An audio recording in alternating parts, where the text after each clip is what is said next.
Have you ever considered an empire that, well, it wasn't quite ancient Rome, but maybe not exactly the medieval world we picture either?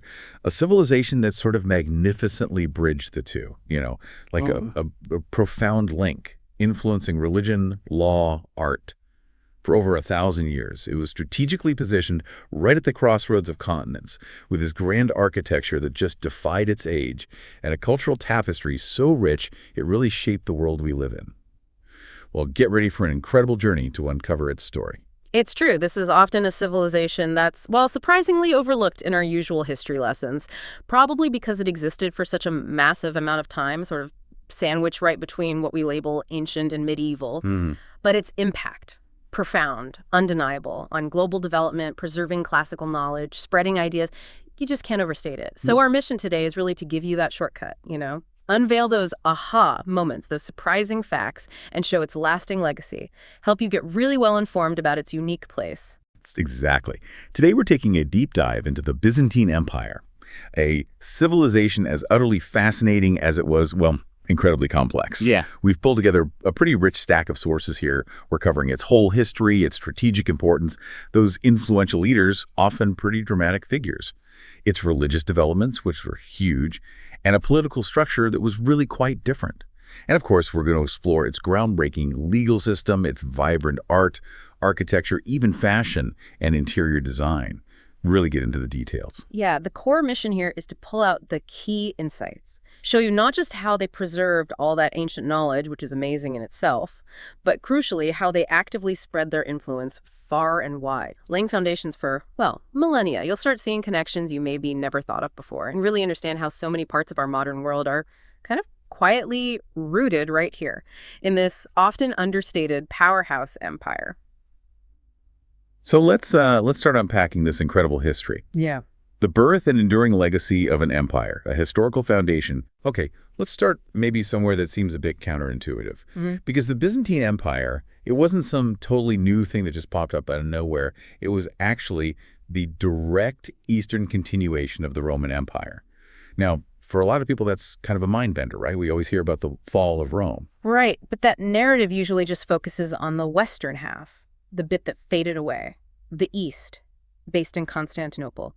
It carried that Roman torch powerfully for centuries after the West was gone. It's almost like Rome just relocated its main office. And it's fascinating how this continuation, this sort of resurgence, really kicked off with one absolutely key figure, Constantine. If you go back to 312 AD, the Roman army, way up in Britain, far from the usual power centers, they actually elected him as the next Roman emperor. Imagine that, starting way out there in Britannia. And then he embarks on this incredibly bold march all the way to Rome, knowing full well he'd have to fight a huge battle for the throne against rivals who were already there. And fight he did, under really dramatic circumstances, before the famous Battle of the Milvian Bridge, near the Tiber River. Our sources say he had this incredible, profound vision of a cross lit up against the sun. He saw it as a clear divine sign, a kind of celestial thumbs up for his cause. So immediately, he ordered his soldiers to paint the Greek letters for Christ, the Chi-Rho symbol, right onto their shields. Wow. You can only imagine the psychological effect of that. On his own troops, maybe even on the enemy. And, well, he won. Decisively defeated his rival Maxentius, entered Rome victorious, cemented his position as the new divinely backed emperor. This wasn't just a military win. It felt like the birth of something totally new, really shaped by this Christian symbolism from the get-go. Exactly. And after that massive victory, after consolidating his power, Constantine made another decision with just staggering long-term consequences. In 324 AD, he didn't just rebuild or refocus Rome itself. No. He picked this relatively small Greek city, Byzantium, sitting right on that strategic Bosporus Strait, and started building a whole new capital for the Roman Empire there. He called it Constantinople, right, which literally means city of Constantine. Or, and this is significant, Nova Roma, New Rome. This wasn't just moving house. It was a massive shift in the empire's center of gravity, geographically, culturally, basically setting up a dual empire system even before the West officially crumbled. But even with such a strong start, seemingly blessed by God, the challenges came thick and fast. They were relentless. After Constantine died in 337 AD, the empire got divided up among his three sons. Pretty standard practice back then, but it led to decades of infighting, weakened defenses. which made it really vulnerable to those constant barbarian invasions, a familiar Roman problem. Yeah, it was plagued by these incursions for a long time until Emperor Theodosius near the end of the 4th century. He managed to get a decisive win, though it turned out to be temporary, against the Visigoths. And that bought the empire some breathing room, right? A much needed, if short, period of stability, allowed it to really cement its unique Eastern identity. Which brings us neatly to what really became the heart of the Byzantine Empire, strategically, economically, Constantinople itself. Its location wasn't just good, it was, well, absolutely unrivaled, almost miraculously placed. The city sits precisely between the Black Sea up north and the entrance to the Mediterranean down south. You look at any map, you just get it immediately. It's right on the hinge between Europe and Asia. And that strategic edge wasn't just for defense, though. Those incredible triple walls and sea access made it almost impregnable for centuries. Economically, this location was an absolute goldmine, the envy of the world. Our sources really hammer this home. Most trade between Asia, Europe, North Africa had to pass right through Constantinople. It wasn't just a handy stopover. It was often the mandatory choke point for massive trade routes like the Silk Road. This made it not just a crucial hub for goods and for ideas too, but an immensely wealthy city. And that meant an immensely powerful empire. This near monopoly on vital global trade, it probably contributed more than anything else to its incredible longevity, its far-reaching influence, allowed it to survive storms that would have just crushed other powers, be the Golden Age and the empire's twilight. Right, that amazing strategic footing and all that wealth really laid the groundwork for periods of huge prosperity, massive influence, especially during what historians often call it short Golden Age under Emperor Justinian I. He reigned from 527 to 565 AD. He consistently comes up in our sources as not just a very strong leader, but the most notable leader of the whole Byzantine Empire. His ambition was huge and his impact lasted centuries. And he wasn't just strong. He was an autocrat, wasn't he? In the true sense, wielding absolute power that touched pretty much every part of Byzantine life. His ambition wasn't small-scale either. It was massive.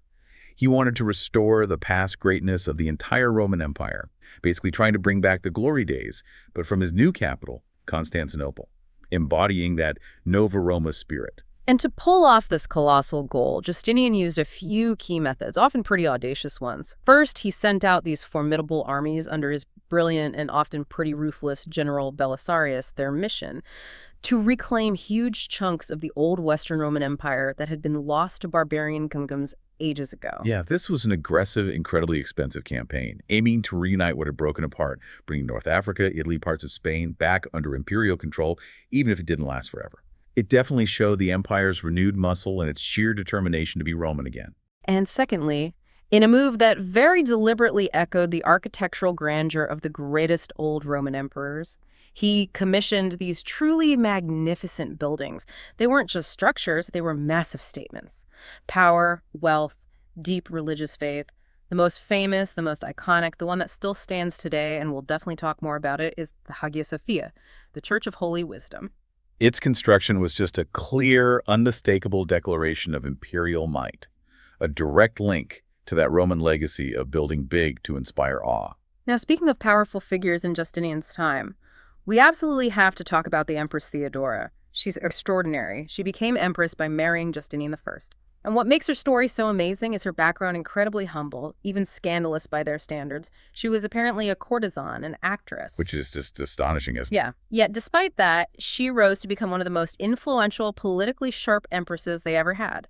Some sources even suggest she was basically Empress Regnant, almost a co-ruler with Justinian. That tells you something about her political weight, her intelligence. It really is incredible. A woman from that kind of background, not just getting to the top, but wielding real power, advising on laws, on strategy. What does that tell us about Byzantine society back then? Maybe surprisingly pragmatic, at least at the very top, where maybe talent, intelligence, sheer force of personality could count for something, regardless of where you started. That seems pretty forward-thinking for the time. It does. And the fact that she's actually considered a saint in the Eastern Church, that just underlines her huge, lasting impact, her perceived righteousness. It cements her legacy in both history and religion. But like all great empires, Byzantium eventually faced its own decline, its twilight. It was a slow process, but it had a dramatic end. For the Byzantines, that came decisively in 1453 AD, the Ottoman conquest. Right. The formidable Ottoman Turks, under Sultan Mehmed II, launched this final, relentless siege of Constantinople. And that was it. Over 1,000 years of continuous Byzantine or Eastern Roman rule came to an end, a moment that just completely reshaped the map of Europe and the Near East. And it wasn't just a military defeat, was it? It was deeply symbolic. It echoed across continents. The city, Nova Roma, was definitively renamed Istanbul by the Ottomans. And, in probably the most powerful symbolic act of all, the magnificent Hagia Sophia, which had been the main Christian cathedral for over 9 centuries, this beacon of orthodoxy. It was immediately turned into a mosque. Yes, our sources make that crystal clear. They even quote the fundamental Islamic creed being declared there. There is no God but Allah, and Muhammad is his prophet. That marked the beginning of its conversion, a whole new spiritual era for that iconic building. It wasn't just repurposing a building, it was a definitive statement about the new religious and political order, a truly monumental moment in history. 2. Dual pillars: preservation and cultural diffusion.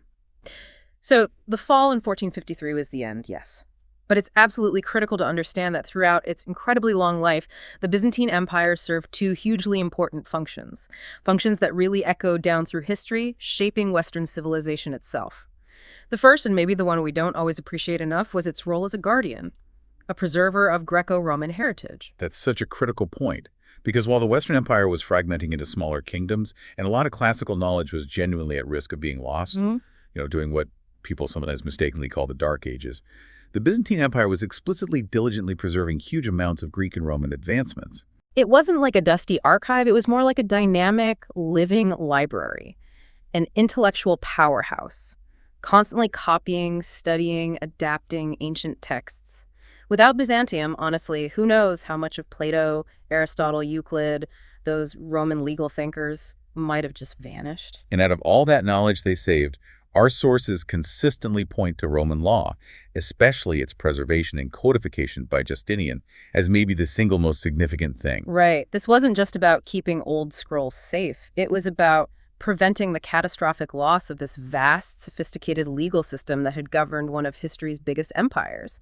This comprehensive legal foundation, the corpus juris civilis, it became like a powerful seed lying dormant for a while. A seed that would later get rediscovered in Western Europe, right, during the Renaissance, the Enlightenment. Exactly. And it became fundamentally important for developing modern legal systems across Europe. It literally formed the basis for the civil law traditions that still exist today in many countries. It's hard to overstate how crucial that act of preservation was. Without Justinian's code, without that careful safeguarding, who knows how much longer it would have taken Western Europe to rebuild rational legal frameworks. It really did prevent a dark age in law. But okay, beyond just safeguarding knowledge, they had that second key function, active cultural diffusion, spreading ideas outwards. Precisely. The empire wasn't some static vault. Constantinople, as we said, was this incredibly vibrant crossroads, a real cultural melting pot. Goods, ideas, people, religions constantly flowing in and out. And the empire actively, deliberately spread Roman and Greek culture and, maybe most importantly, Orthodox Christianity to other parts of the world, places that hadn't really been touched by Rome before. And that cultural spread would have happened in so many ways. You just think about those trade routes that had to go through Constantinople. They weren't just carrying spices and silks, they were carrying artistic styles, architectural ideas, religious beliefs, even ways of running things. Then there was missionary work, especially heading east into Slavic lands. That was huge for spreading Christianity, and also the Cyrillic alphabet, which they helped develop. Diplomatic ties fostered exchange. Yeah. And those architectural styles, we'll talk about the domes, the mosaics, they got copied far and wide. It was like a continuous outward ripple of Byzantine influence, shaping new nations and cultures way beyond its own borders. 3.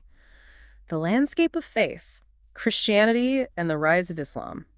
Okay, shifting focus now to the spiritual side of things. It's vital to get that the Byzantine Empire was officially profoundly Christian. This wasn't just a label or a state religion tacked on. No, it was deeply woven into the empire's identity, its government, the daily lives of its people. Like we'll see when we discuss Caesaropapism, that link between church and state was unique, all-encompassing. But even within Christianity itself, things weren't exactly static or totally unified. Originally, Christianity was supposed to be one faith, one church across the whole Roman world. But our sources clearly show that over centuries, different regions, especially the Greek-speaking East, based in Constantinople, and the Latin-speaking West in Rome, started developing different ideas. Different ideas about church practices, rituals, even core beliefs. These weren't small disagreements. They were deep theological and cultural gaps that slowly pull the two halves apart. And these divides, which had been simmering for centuries, finally boiled over into a permanent, really painful split in 1054 AD. This huge event, we now call it the Great Schism, resulted in the formal, lasting separation into two distinct, often rival branches of Christianity. In the Byzantine Empire, this cemented what we now call Eastern Orthodoxy, with its own distinct theology and practices, separating it for good from Roman Catholicism in the West. And that schism had massive long-term consequences for the whole Christian world, didn't it? Absolutely. It shaped political alliances, fueled conflicts, defined separate cultural identities for centuries. We still feel the repercussions today. Now, while the Byzantine Empire was going through its long history, another huge religious shift was happening nearby that would dramatically affect it: the rise and rapid spread of Islam. Right. Islam, as our sources detail, was founded in 622 CE by Muhammad the Prophet in Makkah, modern-day Saudi Arabia. And from those desert beginnings, Islam just exploded outwards, became a massive political and religious force across the Middle East, North Africa, into parts of Europe, directly challenging Byzantine power in many areas. And the core texts of Islam, the sources mentioned, are the Quran, which Muslims believe is the direct word of Allah given to Muhammad, and the Hadith, which is this comprehensive collection of Muhammad's sayings and actions, serving as a guide for life. Muhammad's role in Islamic belief wasn't just a prophet, but the last prophet, sent to finalize and clarify the faith, building on earlier Jewish and Christian traditions, bringing the complete message. And for Muslims, their faith is really expressed through the 5 pillars of Islam. These aren't just abstract ideas, they're core practices. First is the Shahada, right? The declaration of faith. There is no God but Allah, and Muhammad is his prophet. That's the absolute foundation. Then Salat, the prayers, 5 times a day, facing Mecca. It's a direct line to God, a core discipline. Third is Zakat, charity, giving 2.5% of your wealth annually to help the poor. It's like built-in social welfare. Fourth is Psalm, the fast during Ramadan, abstaining from food and drink from dawn till sunset for a month, focusing on spirituality and community. And the 5th pillar is the Hajj, the pilgrimage to Mecca. Yes, if you're physically and financially able, you try to go at least once in your lifetime. It's this incredible unifying experience, millions gathering in devotion. So while Byzantines and Muslims were often enemies, understanding these basics of Islam helps us grasp the worldview of this rising power that would eventually overcome Byzantium. And the ultimate dramatic impact of Islam on the Byzantine Empire really came down to that monumental conversion of the Hagia Sophia into a mosque.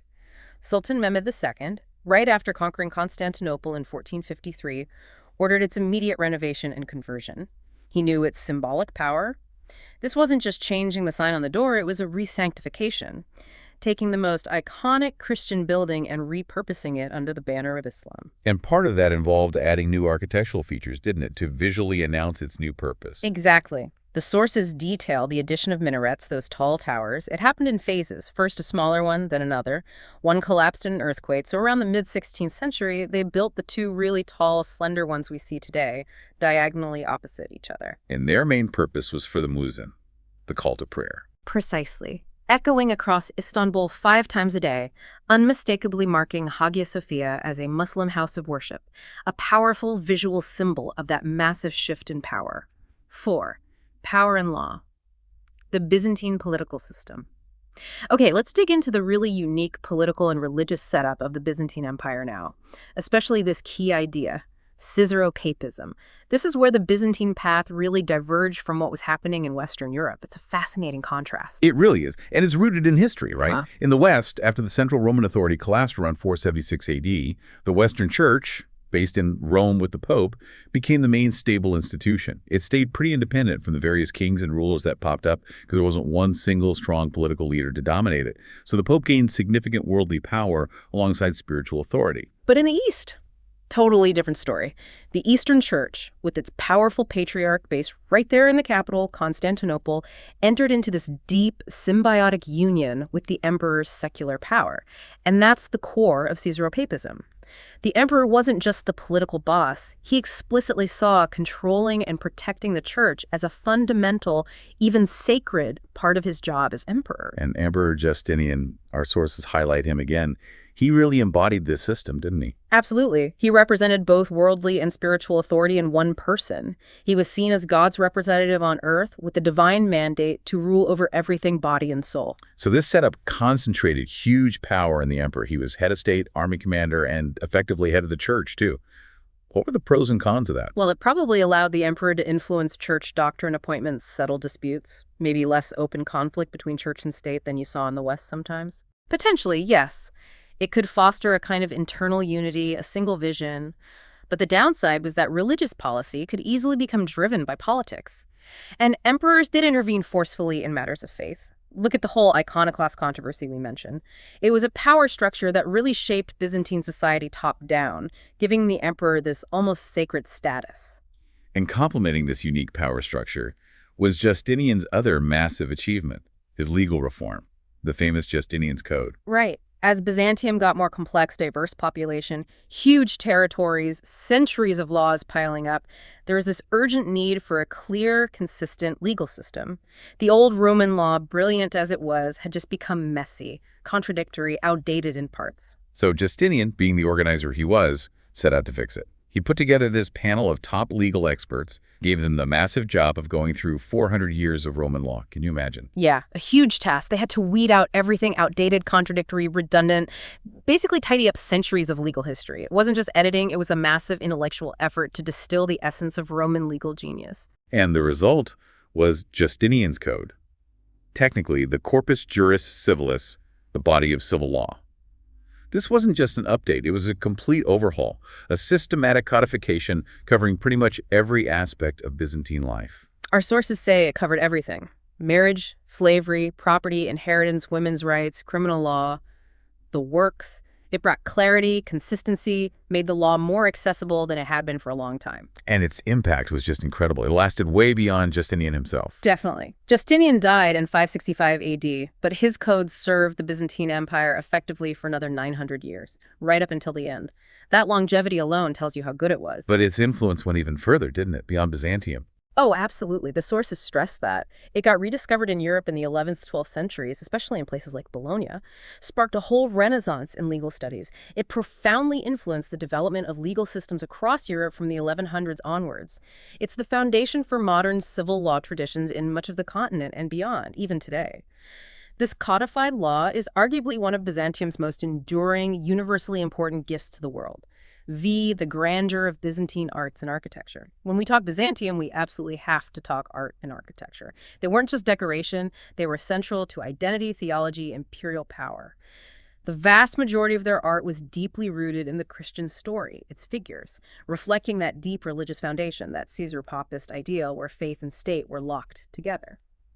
And what's interesting is how Byzantine art took a different path from Roman art. It moved away from those 3D realistic sculptures the Romans loved. Instead, it shifted almost entirely to painting on flat surfaces and later to the incredible art of mosaics. And that choice connects directly to the huge importance of iconography depicting sacred figures. Our sources say the cult of icons played a leading part in both religious and secular life. These panels, often portable, were major objects for prayer, veneration, even political symbols. Yeah. And stylistically, realism wasn't really the goal, was it? It was more about symbolism. Exactly. Naturalism was largely ignored. Figures are often frontal, a bit stiff, heads in line, faces not fully individualized. But those large, intense eyes, they're striking. They gaze right at you, inviting a spiritual connection, not just observation, and the common subjects. Saints, Christ Pantocrator, the ruler of all the Madonna, often shown enthroned, majestic, all reflecting that Christian core. But it wasn't all smooth sailing for art. There was that really intense period, the iconoclastic period, starting around 726 AD. Right. A strong movement arose, even including some emperors, against depicting sacred treasures at all. They saw it as idolatry, breaking the second commandment.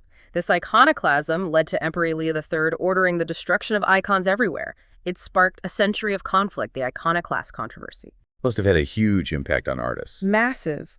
It forced them towards secular themes or abstract patterns when religious figures were banned, and tragically, countless earlier masterpieces were destroyed. Interestingly, the West, especially Italy, mostly resisted this, which just highlights that growing split between East and West again. Okay, let's pivot to architecture. This is where the Byzantines left a truly revolutionary mark. Absolutely. Core features, those huge domed structures, and the cross shape for church layouts. Very Christian symbolism. They consistently used round arches, often circular windows, created a distinct look. Buildings were typically formal, symmetrical, compact, functional plans, focusing on that interior spiritual space. And the outsides, especially early on, were often quite plain, right? Smooth walls, maybe buff brick, light stone and bands, or stucco and painted concrete. Yeah. Early Byzantine architecture built on Roman styles but mixed in Eastern influences from Syria, Persia maybe, created something unique, emphasizing spiritual mystery inside over classical balance outside. And one of the absolute key inventions they perfected was the pendentive, wasn't it? Crucial. Though the Romans experimented with it, the Byzantines mastered it. Think of these curved, spherical triangles rising from the corners of a square room. They brilliantly transfer the massive weight of a round dome onto just 4 points. Solve that age-old problem: how to put a round dome on a square base. This allowed for those truly enormous, soaring, domed spaces that define Byzantine churches. And they also used the squinch arch, right? Another way to do it. Yes, an alternative method. It's like small arches built diagonally across the corners inside a square base. Turns the square into an octagon, which can then support an octagonal spire or a round dome. Clever engineering. And inside these spaces, light was key. Those clerestory windows high up, letting light flood in. Exactly. Reflecting off the mosaics, the colored glass, creating this ethereal, heavenly glow, immersing the worshiper. And another typical feature inside was the iconostasis, that screen. Yes, a large, often beautifully carved wooden screen covered in icons, saints, Christ, the Madonna. It wasn't just decoration, it separated the sanctuary, the holiest part with the altar, from the nave where people stood, emphasized the mystery, created a sense of awe. Okay, now the absolute masterpiece. Yeah. The peak of Byzantine architecture. The Hagia Sophia in Istanbul, built 532-537 AD. Commissioned by Justinian himself. Its name means holy wisdom, built as the main cathedral of Constantinople, the crown jewel, the supreme expression of Byzantine art and engineering. And its design was totally groundbreaking. It really did change architectural history. It did. The huge central nave, vaulted by that immense, seemingly floating dome, it cleverly mixes the long basilica shape with a central dome plan. Nothing like it had been seen before. The exterior, originally, was massive dome, semi-domes, apse, distinctive brickwork. Those tall minarets came much later, added by the Ottomans. And Hagia Sophia genuinely changed the history of architecture. It was the world's largest cathedral for nearly 1,000 years. That alone tells you its scale, its audacity. Inside, the scale is just breathtaking. Massive arches, multi-level arcades, columns everywhere. And the main dome connects to half domes, which open onto smaller domed niches. It creates this incredibly fluid, flowing space. But the really clever bit is that ring of windows at the base of the main dome, right? Yes. 40 small windows right above the pendentives. They flood the center with light, making that massive dome seem to hover, weightless, like it's held up by light itself. An incredible mix of engineering and spiritual effect. Beyond Hagia Sophia, there's San Vitale in Ravenna, Italy.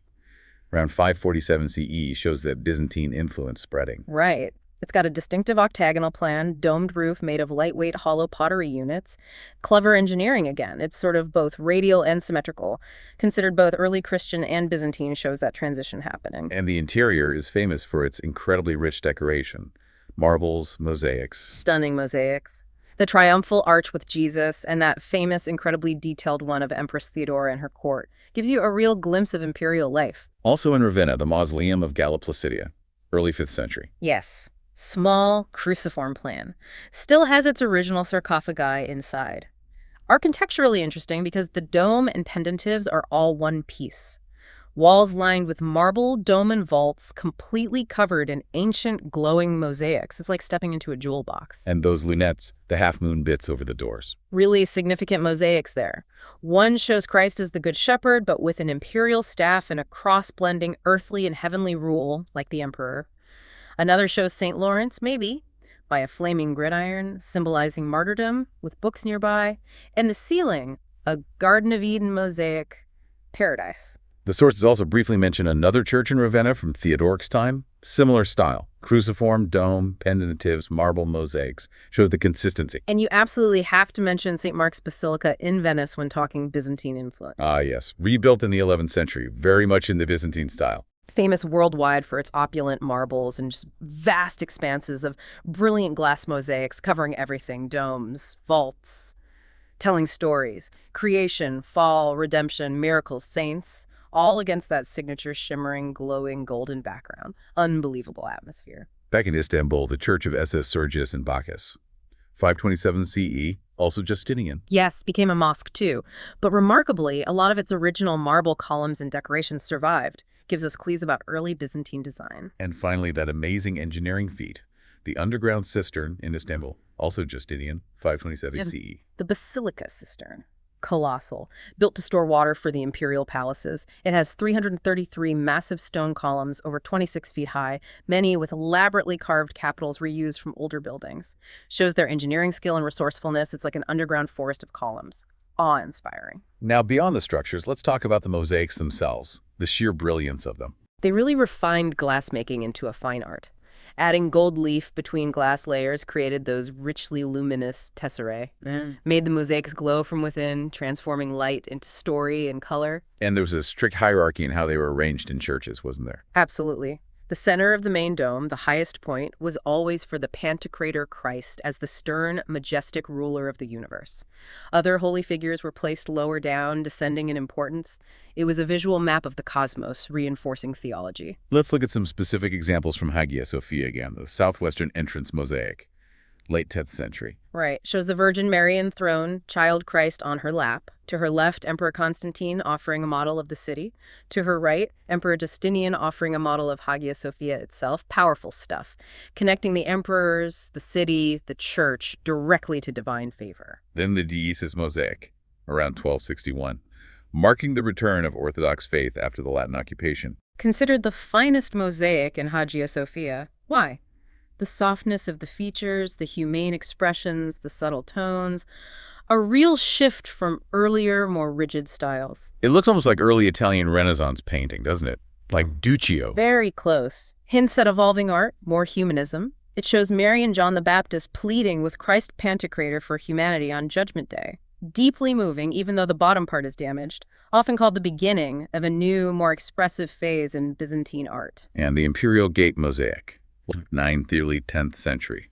Above the gate, only emperors used. Depicts an emperor, probably Leo VI, kneeling before Christ. Crucially, the emperor has a halo, a nimbus. What does that tell us about his status? It screams Caesar papism. He's not just a ruler, he's divinely sanctioned, God's representative on earth, blending earthly and heavenly power right there in the image. And beyond these big figures, mosaics covered all sorts of themes. Oh yeah. Intricate geometric patterns, lively scenes of everyday life like grape harvests, and huge narrative cycles. Creation, the fall, redemption, Christ's miracles, lives of saints. They were like visual encyclopedias, teaching and inspiring everyone. And other decorative details, capitals, walls, ceilings. Byzantine capitals were distinct. Mixed mosaic and carving often looked like heraldry. Very ornamental, two-dimensional feel, definite Eastern influence. Basket weave patterns were common. Interior walls, pure luxury. Mosaics, colored marble and complex patterns, more figural images. Exterior walls later on sometimes got tiled facings, or that intricate cloisonné work enamel inlaid in metal outlines. Jewel-like. Ceilings. Grand vaults, often gilded, frescoes too. Motifs included scrolls, roundels, stylized monsters, beasts, trees like in the Sala di Ruggiero in Palermo. Often echoed Roman floor designs. Even the floors were decorated. Often, yes, mosaics showing daily life or geometric patterns. You see finds like that in Palestine. The whole effect, from dome to floor, was just this incredible richness, lots of gold, bone white, black, utterly majestic. The aesthetics of Byzantine life, fashion and furniture. Okay, let's shift from the monumental down to the more personal. The aesthetics of daily Byzantine life, fashion and furniture. Tells another fascinating story. The general vibe, just like in their art, was this real love for vibrant color and intricate patterns. It showed up everywhere. Our sources talk a lot about their textiles, especially Byzantine silk. Highly prized, right? Hugely. They produced and exported this very richly patterned cloth, woven, embroidered, often with gold thread, reserved for the upper classes, the imperial court, a major luxury good, symbol of status and wealth. Surviving fragments are amazing. Flowers, animals, both real and mythical, chariot races, geometric circles, pommettes. Shows incredible weaving skill and how important color and pattern were. And a common feature was having a different border or trimming on garments. Yes, adds another layer of richness, another place for patterns. And interestingly, the middle and upper classes really copied the fashions of the imperial court. Shows that top-down influence, people wanting to emulate the elite. Even military gear had a specific look. Yeah. Armor breastplate, but often over a short tunic that looked like a skirt below it. Calf-high boots or sandals strapped high. Practical, but distinct. But the imperial costumes, that must have been something else. Pure splendor. Absolutely. Designed to project divine authority, immense wealth. Emperors sometimes, too, ruling together early on, and empresses wore these distinct, often elaborate robes, crowns dripping with jewels, pearls, emeralds, and that specific garment, the loros. Ah, yes, the long strip. Exactly.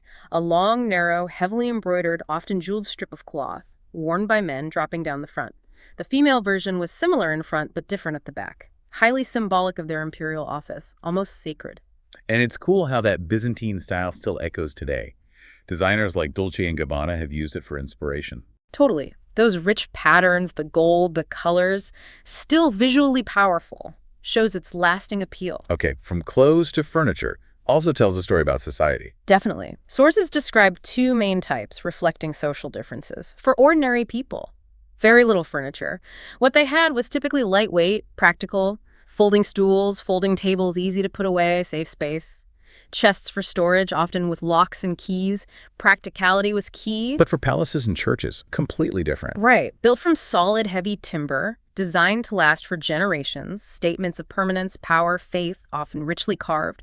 Materials varied, too. Wood was common, especially for simpler stuff. But for the fancy pieces. Ivory, precious stones. Exactly.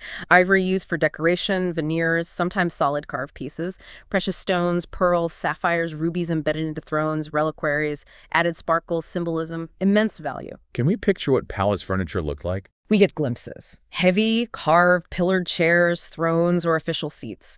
Tables with intricate inlaid tops. Big cabinets, storage chests, often carved or painted. One source mentions Queen Marie's throne. Skillfully turned, richly carved, back inlaid with embossed silver. Gives you an idea of the grandeur. And religious furniture, similar level of craft. Yes, mirroring the grandeur but for worship. Imagine a Byzantine-style carved icon stand in basswood holding a sacred icon, or an altar table for an Orthodox church, maybe rich mahogany. Intricately detailed. These weren't just functional, they were part of the whole visual and spiritual experience. Just like imperial furniture projected power, these pieces projected faith. Art and craft were just woven into every part of Byzantine life. Outro. So as we wrap up this deep dive on the Byzantine Empire, it's just crystal clear this wasn't some historical side note. Not at all. It was this absolutely vital bridge, linking the ancient world to the modern era, an indispensable preserver of classical knowledge, Roman law, Greek philosophy. So much could have been lost without them. And it wasn't just a passive storage unit, was it? It was dynamic, actively spreading its unique mix of Roman, Greek culture, and Orthodox Christianity across huge regions, Balkans, Russia, elsewhere. Its architectural innovations. I mean, Hagia Sophia's dome, the beauty of the mosaics, they left this permanent mark on art, buildings, spiritual expression, still influencing things we see today. And that unique political system, Caesaropapism, the emperor holding almost sacred power, mixing secular and religious authority, it created this highly centralized, often very resilient government, shaped everything about the empire, this interplay of faith and power, the strategic genius of their geography, the lasting brilliance of their law. These things still resonate. They offer lessons even now. It really makes you think, doesn't it? Considering how long they lasted over 1,000 years, facing constant pressure, what makes a civilization truly resilient? In the face of change, threats, internal problems, and are those lessons about power, preserving culture, strategic thinking, are they still relevant for our complex world today? Indeed. Maybe the next time you encounter a basic legal principle, or admire a domed building, or even think about the relationship between church and state, just take a moment. Consider how much of our modern world's foundations are quietly rooted right here, in this often understated but monumentally influential empire.